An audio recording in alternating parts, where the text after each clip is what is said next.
खुलुमबाय बयनिसिमबो नोंथांमोननि थाखाय माखासे खौरांफोर लानानै फैलायबाय आरो चेनेलाव गोदानब्ला अननानै चेनेलखौ साबस्क्राइब खालामनानै लादो बेल आइकनखौ एलाव होनानै ला जाहाथे नोंथांनाव सिगां नटिफिकेसन सहैग्रोयो। दानिया खोनासंलांदो।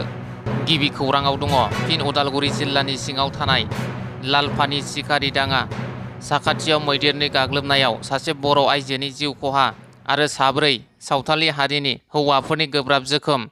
बेफोरबादि गले गले जाफ्लेबाय थानाय जाथाया ओनसोलाव गिखांनाय सोमजिहोदों। बे मैदेरनि गाग्लोबनाय जाथाया मासबादनि आसाम अरुणाचल सिमानि सिकारिडाङा 2 नं बग्रिबारियाव मैदेरनि गाग्लोबनायाव लाबायन' बर' मुंनि सासे 40 बोसोर बैसोनि आइजोआ रुंसारि जायो आरो गुबुन 4नि जोखोम जायो। जोखोम जानाय सुबुंनि मुङा फारियै 52 बोसोर बैसोनि रबिलाल हेम्ब्रम, 10 बोसोर बैसोनि लकी हेम्ब्रम, 45 बोसोर बैसोनि मारियाम सरेन आरो 12 बोसोर बैसोनि पल्टन हेम्ब्रम होनना मिथिनो मोननाय जादों।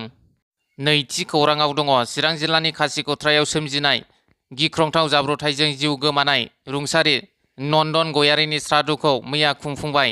थांनाय 22 जुलाइ 2025 अक्ट'खालि खासिक'त्रायाव जानानै थांनाय दुखुनांथाव जाब्रबथायाव जिउ गोमालांनाय बासुगावनि थागिबि बानिकान्त गयारिनि फिसाज्ला रुंसारि नन्दन गयारिनि श्राद्धखौ मैया खुंफुङो।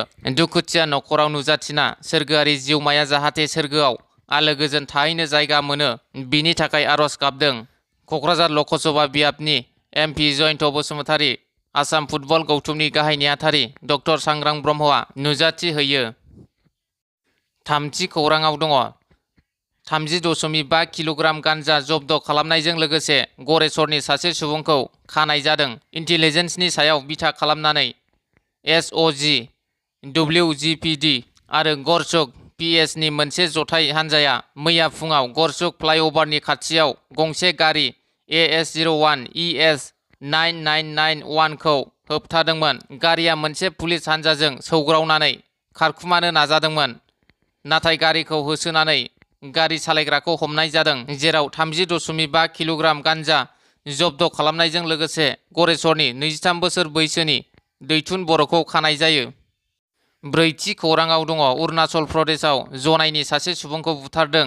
मोनसे हान्जानि गाग्लोबनायाव अरुणाचल प्रदेशआव जनायनि दनेश दलेनि जिउ गोमायो। न'खरनि सुबुंफोरा जनायनि पुलिस थानायाव मोनसे गसर थिसनदों आरो बुथारग्राखौ गोख्रों साजा होनो दाबि खालामदों। बाथि खौराङाव दङ देबोरगाव ब्लक कमिटि BPF नि बानजायनायाव मासपारा गेलेग्रा फोथाराव दोलोनि मिटिं लोगोसे जयनिं हाबाफारि। 500 गुबुन गुबुन दोलोनि मददगिरिफोरा BPF दोलोआव हाबफैदों। बिथांमोननि हाबफैनायखौ BPF नि MCLA देरहासार बसुमतारी लोगोसे आसामनि बारग' मन्त्रि प्रमिला रानी ब्रह्म, BPF नि लाइमोन दैदेनगिरि प्रहलाद ब्रह्म बिथांमोना दुंब्रुदै बरायना लानायजों लोगोसे फैबाय थानाय BTC बिसायख'थियाव BPF दोलोआ गोबां बियाबाव देरहासार जाना फिन सरकार दागोन होनना रायजो राजाफोरनो खोथा होदों। द'थि खौराङाव दङ उदालगुरि जिल्लानि दाब दाब ओनसोलाव जौगाथाय खामानि मावफुंनायनि बेखेवनाय गायसननाय हाबाफारि। उदालगुरि जिल्लानि सिङाव थानाय हरिसिंगा बियाबनि बेन्दोंआव थानाय आइदेबर दखरानि बाथौ थानसालिनि लांगोनायाव BTR नि अनसुंथाइजों लुजानाय गेटखौ गाहाय मावफुं सोद्रोमा प्रमद बर'आ मैया बेखेवना होयो। बे बेखेवनाय हाबाफारियाव बाहागो लायो हरिसिंगा बियाबनि सोद्रोमा सन्जय सरगियारिजों लोगोसे जिल्ला, ब्लक आरो प्राइमारि कमिटिनि गोबां दैदेनगिरिफोरा। बेनि दान्दिसे सिगां हरिसिंगायाव हरिसिंगा आन्चलिक बाथौ गौथुमनि थानसालिनि लांगोनायाव लुजानाय गेटखौबो BTR नि गाहाय मावफुं सोद्रोमा प्रमद बर'आ बेखेवना होयो। स्निथि खौराङाव दङ बर'नि मोन 16 आफादफोरखौ लानानै नैथि जर'खा सावराय जथुम खुंफुंदों।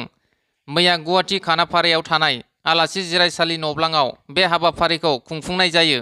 बर' माहारिनि जेंनाखौ आबुङै सुस्रांनाय, बर' माहारिनि खौसेथि, थामोनथा, रैखाथि, समाजारि थासारि आरो गेरेमसा बर' माहारि दानाय आफादफोरखौ लानानै एबसु, बर' थुनलाइ आफाद, बारग' BLT, अनसाय कपारेटिभ ससाइटि लिमिटेड आरो बारग' NDB वेलफेयार एस'सिएशननि जथायै बानजायनायाव बे सावराय मेलखौ लिंथुमनाय जादों। मिरु एबसुनि आफादगिरि दिपेन बर'आ मासि लानानै दैदेननाय सावराय मेलाव आबोब, बारग' भलन्टियार फर्स, BTR प्रिन्सिपाल एस'सिएशन, बड' डिपार्टमेन्ट टिचार्स एस'सिएशन, खौसेथि बर' सुबुं आफाद, दुलाराय बर' हारिमु आफाद, बर' बिमा गौथुम, BPCC, अल बड' प्राइमारि टिचार्स एस'सिएसन, आसाम बड' सिनेमा आर्टिस्ट एस'सिएसन, दुलाराय बर' समाज, अल आसाम ट्राइबेल संघ, अल बिटिआर ट्राइबेल संघ क'अर्डिनेशन कमिटिनि दैदेनगिरिफोरा मैखोमै बाहागो लानानै गोथौवै आरो गुवारै सावरायलायनायजों हाबाफारिया